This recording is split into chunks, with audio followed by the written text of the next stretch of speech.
तो जैसा कि हम बात कर रहे थे कुंभ लगन में विभिन्न भावों में जब राहु स्थित हो तो राहु अपनी महादशा में आपको क्या रिजल्ट दे सकते हैं। इस वीडियो में हम बात कर रहे हैं कुंभ लगन के लिए अगर राहु 10th हाउस में स्थित हो तो राहु की महादशा में आपको क्या रिजल्ट मिल सकते हैं। देखिए, राहु अगर आपका 10th हाउस में स्थित है तो वृश्चिक राशि में ऐसा राहु स्थित होगा और राहु की जब दशा आपको स्टार्ट होगी तो करियर को लेकर काफ़ी ज़्यादा ऑब्सेशन आपको राहु यहाँ क्रिएट करने वाले।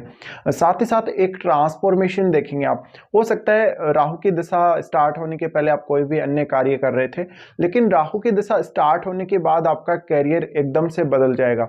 हो सकता है आप फॉरेन ट्रेवल करें, फॉरेन में सेटल हो सकता है आप कोई बिजनेस करने को देखें, हो सकता है आप कोई एमएनसी ज्वाइन करें। यानी एकदम से एक जो बदलाव हम कह सकते हैं वो बहुत बड़ा बदलाव आपकी लाइफ में आएगा। साथ ही साथ ऐसा राहु आपको कैरियर में बहुत ज़्यादा आगे बढ़ने, तेजी से आगे बढ़ने, कैरियर में ग्रोथ करने के लिए प्रेरित करेगा।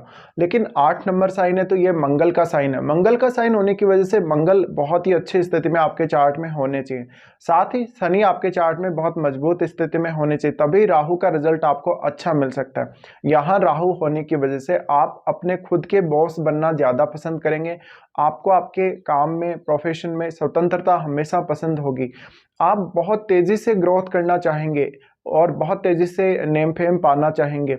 साथ ही ऐसे जातक के अक्सर ट्रैवल भी होते रहेंगे, लेकिन ऐसे जातकों को ज़्यादातर जो इश्यूज आते हैं राहु के 10th हाउस की दशा में डोमेस्टिक लाइफ को लेके या रिलेशनशिप को लेके हो सकते हैं। बट आपका जो कैरियर है, कैरियर को लेके एक अनसर्टेनिटी हमेशा ही बनी रहेगी। हालांकि आप बहुत अच्छी पोस्ट तक पहुंचेंगे, आप बहुत बड़े पद तक पहुंचेंगे, लेकिन इसके लिए आपको काफ़ी कठिन प्रयत्न, कठिन परिश्रम करना पड़ेगा। अगर आप ये नहीं कर सकते तो आपको कैरियर में काफ़ी ज़्यादा असंतुष्टि देखने को मिलेगी। साथ ही राहु बहुत ही आउट ऑफ द बॉक्स चीज़ें देने वाला ग्रह है, तो राहु की कोई भी लिमिट नहीं है। इस वजह से आपके मन में जो विचार उत्पन्न होंगे, जिस प्रकार की विचारधारा आपके अपने काम को लेकर होगी, काम करने को लेकर होगी, जिस प्रकार की मेंटलिटी आपके आपके करियर को लेकर होगी, उसको राहु एकदम से यहाँ चेंज करने वाले हैं। साथ ही काफ़ी ज़्यादा भय या थोड़ा डर भी हम बोल सकते हैं राहु की दशा के दौरान आपको ज़्यादातर कैरियर और डोमेस्टिक लाइफ को लेके रहेगा। साथ ही जातक जिस भी फील्ड में काम करेगा उसमें वो कभी भी सेटिस्फाई नहीं रहेगा। वो बहुत तेज़ी से आगे बढ़ने के लिए कोई ना कोई गलत तरीका यूज़ कर सकता है, कोई भी ऐसा तरीका, इलीगल तरीका वो इस्तेमाल कर सकता है। तो करियर को लेकर कुछ लीगल मैटर्स भी आपको देखने को मिल सकते हैं।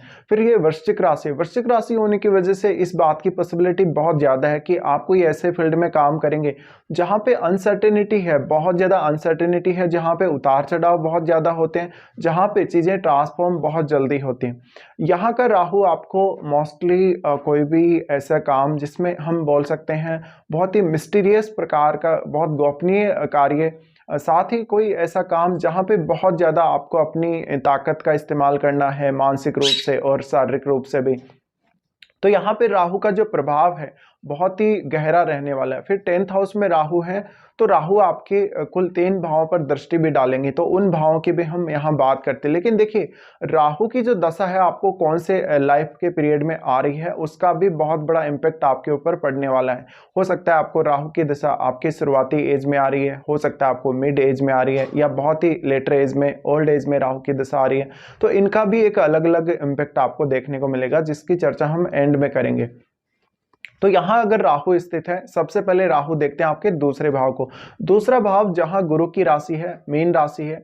मीन राशि होने की वजह से आपकी खान पान, आपकी जो लाइफ है, डोमेस्टिक लाइफ है, या हम कह सकते हैं आपकी ओवरऑल जो मैरिज के बाद का जो आपका जीवन है, जहाँ पे आप एक अच्छी लाइफ के लिए सोचते हैं, एक अच्छा जीवन स्तर देखते हैं, काफ़ी ज़्यादा अनसर्टेनिटी यहाँ डेवलप करेंगे राहु। आपको धन लाभ के लिए, प्रॉपर्टी लाभ के लिए काफ़ी लालायित कर सकते हैं। आपको इवन कैरियर और धन लाभ के लिए काफ़ी लालची बना सकते हैं।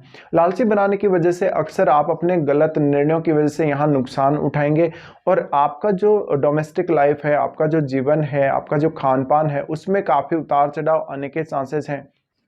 साथ ही यहाँ राहु है तो आपको धन को लेकर या प्रॉपर्टी को लेकर इश्यूज आ सकते हैं। अपनी फैमिली के साथ काफ़ी मतभेद देखने को मिल सकता है। यहाँ का राहु आपको बहुत ही गलत तरीके यूज करवा सकता है। जब भी राहु सेकंड हाउस को देखे तो आपके वाणी को लेके कुछ इश्यूज रह सकते हैं।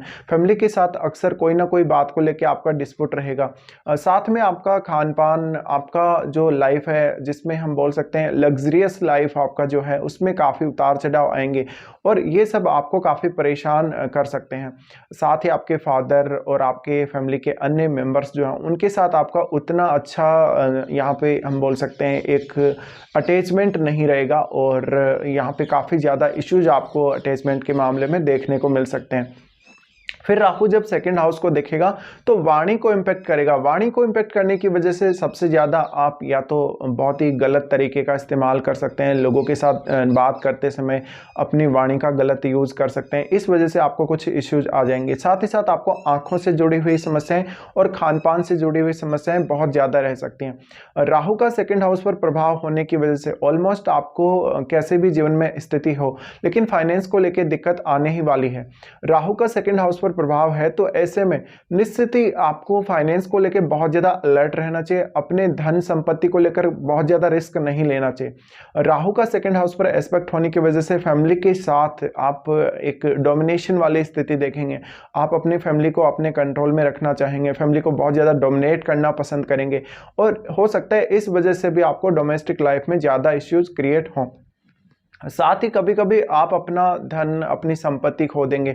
आप बहुत ज़्यादा स्पेकुलेटिव माइंड वाले हो सकते हैं। फिर राहु देखते हैं आपके फोर्थ हाउस को। फोर्थ हाउस पर जब राहु की दृष्टि पड़ती है, यहाँ राहु आपको डोमेस्टिक मामलों में कभी भी संतुष्ट नहीं रखता। एक लग्जरी की चाहत, एक परिवार के साथ ज़्यादा से ज़्यादा समय बिताने की चाहत आप में वो रहेगी और आपको ये पता नहीं रहेगा कि आपको डोमेस्टिक लाइफ के साथ कैसे डील करना है। तो एक बहुत अनसर्टेनिटी यहाँ भी आपको देखने को मिलेगी। साथ ही आपको ये राहु माता से दूर करेगा। आपके जो परिवारजनों के साथ रिश्ते हैं उनमें आपको एक बहुत ही अकेलापन सा या बहुत ही कमी सी देखने को मिलेगी। ऐसा लगेगा जैसे वो लोग आपको सपोर्ट नहीं कर रहे और बहुत ज़्यादा मिसअंडरस्टैंडिंग के भी चांसेस हैं। फिर ऐसा राहु आपको अपने घर से दूर, अपने परिवार से दूर और इवन विदेश में सेटल करने का काम करता है। तो ये बहुत बड़ा इम्पैक्ट है राहु की दशा का। अब राहु जब फोर्थ हाउस को देख रहे हैं तो माता और पिता दोनों के साथ ही इश्यूज आ सकते हैं। साथ ही कैरियर की वजह से आप अक्सर अपने घर से दूर रहेंगे, आप अपनी डोमेस्टिक लाइफ को समय नहीं दे पाएंगे। उसके बाद राहु देखते हैं आपके सबसे इंपॉर्टेंट हाउस जो आपका सिक्स्थ हाउस है। सिक्स्थ हाउस पर जब भी राहु की दृष्टि पड़ती है, ऐसे में डेली लाइफ को लेकर जातक को बहुत परेशानी होती है। जातक अपने वर्क प्लेस पे अच्छी स्थिति फील नहीं कर पाता, वो बार बार चिंता में है, किसी भी प्रकार की परेशानी में है। तो ये आपको एक मेजर इशू रह सकता है। हो सकता है आपके कलीग्स के साथ आपका नहीं बन रहा और आपके बॉस के साथ भी आपका नहीं बन रहा, तो आपको बार बार जॉब छोड़ने की इच्छा, एक जॉब से दूसरे जॉब में शिफ्ट करने की इच्छा ये सताती रहेगी और इसको लेकर एक बहुत ही गहरी चिंता आप में रहेगी और चिंता और अवसाद से आप काफ़ी घिरे हुए रहेंगे। तो यहाँ पे एक तो जब भी राहु सिक्स्थ हाउस को देख रहे हैं, किसी से विवाद मोल ना ले। साथ ही धन का लेन देन करते समय या कोई लोन वगैरह लेते समय बहुत सावधानी बरतें। जहाँ तक पॉसिबल हो आप लोन कम से कम लें और अगर लोन ले रखा हो पहले से तो रीपे बहुत जल्दी करें, वरना आपको दिक्कतें हो सकती हैं क्योंकि कैरियर को लेकर बहुत ज़्यादा अनसर्टेनिटी डेवलप हो जाती है। फिर यहाँ पर जातक कुछ लिटिगेशन वगैरह में फंस सकता है। अगर आपका सिक्स्थ हाउस मजबूत नहीं है तो फिर आपको काफ़ी सारे इश्यूज आ सकते हैं डेली लाइफ को लेकर भी, और स्वास्थ्य का भी एक मेजर इशू आपको रह सकता है। फिर जातक किसी विवाद में पड़कर अपना धन या संपत्ति खोएगा, इस बात के भी बहुत ज़्यादा चांसेस हैं। उसके बाद हम बात करते हैं, अगर आपका बहुत ही अर्ली एज में ऐसे राहु की दशा आ जाती है तो अर्ली एज में जो राहु की दशा है आपकी डोमेस्टिक लाइफ को ज़्यादा इम्पेक्ट करती है, आपके करियर को उतना इम्पेक्ट नहीं कर पाती क्योंकि यहाँ पर आप एकदम एलिजिबल नहीं होते हैं आप काम करने के लिए। आपकी आयु बहुत छोटी होती है, तो आप एक स्टूडेंट होते हैं। इस वजह से ऐसा हो सकता है कि आपको पढ़ाई में बाधा आए, आपको परिवार का अच्छा सपोर्ट मिल रहा हो लेकिन उसके बावजूद भी आपको कोई ना कोई कमी फील हो रही हो। साथ ही कंसंट्रेशन रखने में आपको काफ़ी मुश्किलें आ जाएंगी राहु की दशा अगर अर्ली एज में आ जाती है। फिर हो सकता है आपको मिड एज में ऐसे राहु की दशा आ रही है। मिड एज में अगर ऐसे राहु की दशा आती है तो ये राहु की दशा आपको ज़्यादा बेहतर तरीके से चांस दे सकती है कैरियर में। आप कैरियर में थोड़ा जोखिम भी ले सकते हो। साथ ही ऐसा राहु आपको फॉरेन ट्रेवल करवाने, फॉरेन सेटल करने और बहुत सारे अन्य मामलों में फ़ायदा दे सकता है। साथ ही ऐसा राहु है तो आपका सरकार के साथ कोई ना कोई डिस्प्यूट रहेगा, सरकार के साथ कोई ना कोई समस्या आपको हमेशा बनी रहेगी, जबकि कोई विदेशी सरकार आपके फेवर में बार बार हो सकती है। फिर राहु की दशा जैसे किसी को बहुत ही ओल्ड एज में आती है तो आपका कैरियर और आपका जो हेल्थ है उसको काफ़ी इम्पेक्ट कर सकती है। आपका पहले से कोई ऐसा इलीगल काम जो आपने अपने कैरियर में किया है उसकी वजह से कुछ लीगल या इलीगल मैटर कुछ भी आपके साथ ऐसा हो सकता है, तो ये एक बड़ी समस्या बन जाता है। साथ ही साथ आपके डोमेस्टिक लाइफ की जो चिंता है, आपको धन संपत्ति पाने की चिंता है, वो बहुत ज़्यादा रहेगी। तो ये कुछ परिणाम रहेंगे जब भी राहु आपके 10th हाउस में स्थित हों और आपको राहु की महादशा आ रही हो।